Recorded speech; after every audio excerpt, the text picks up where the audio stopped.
بتایا جائے be be Halima کا مذہب کیا تھا، کس کی بیٹی تھی، کس کا کلمہ پڑھتی تھی، دودھ پلانے کے بعد کہاں گئی، قبر کہاں ہے؟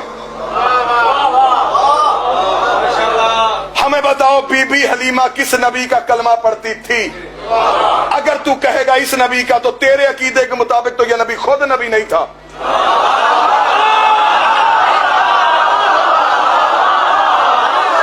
پھر ہمیں بتا اس نے کس کا کلمہ پڑھا؟ اگر تو کہے گا کسی کا کلمہ نہیں پڑھا پھر قرآن کی آیت کو کہاں لے کے جائے گا؟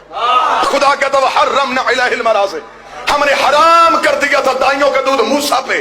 شرم کر، موسیٰ نوکر ہے، یہ سردار ہے، موسیٰ ریت ہے، یہ مالک ہے۔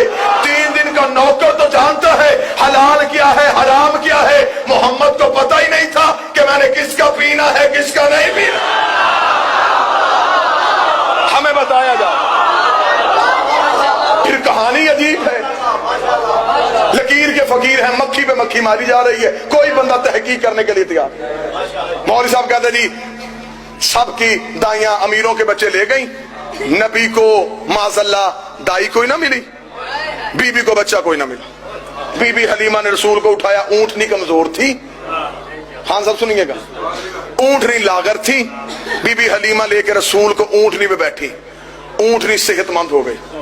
مولوی صاحب کہتے باقی دائیاں اونٹنیاں لے کے مکے سے باہر چلی گئی، ان کی اونٹنیاں مکے کے باہر رک گئیں، وہ دائیاں اونٹنیوں کو مارے، اونٹنیاں چلے نہ۔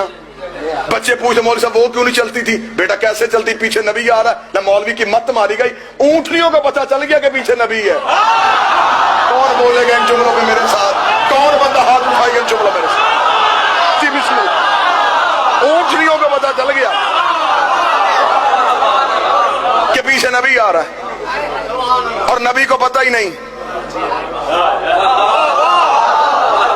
کہتا جی حلیمہ بی بی گھر لے کے گئی، بی بی گھر جائے گئی تو بی بی کی اونٹنی کمزور تھی، اونٹنی صحت مند ہو گئی، بی بی بیمار تھی تندرست ہو گئی۔ گھر میں بی بی کے بکریاں دودھ نہیں دیتی تھی، نبی آیا انہوں نے دودھ دینا شروع کر دیا۔ بی بی کے گھر میں کھجور لگی ہوئی تھی، وہ پھل نہیں دیتی تھی، ہمارا نبی آیا پھل دینا شروع کر دیا۔ باتیں زیادہ ہیں، ٹائم تھوڑا ہے، میرے ساتھ تھوڑا تعاون کرتے رہنا۔ مولوی نے خود مسجد کے محراب میں بیٹھ کے ممبر پہ بیٹھ کے باوضو ہو کے مولوی نے اعتراف کیا ہے کہ بی بی حلیمہ نے نبی کو اٹھایا، بی بی تندرست ہو گئی، اونٹنی صحت مند ہو گئی، بکریوں نے دودھ دینا شروع کر دیا، کھجور نے پھل دینا شروع کر دیا۔ اس کا مطلب تم مسجد کے صحن میں بیٹھ کے مان گیا نبی سے پہلے کچھ نہیں تھا، نبی سے پہلے بی بی بیمار رہتی تھی، اونٹنی کمزور رہتی تھی، بکریاں دودھ نہیں دیتی تھی، کھجور پھل نہیں دیتی تھی۔ اگر سب کچھ نبی کے بعد ملا پھر نتیجہ تو یہ نکلا حلیمہ نے محمد کو نہیں پالا، محمد نے حلیمہ کو۔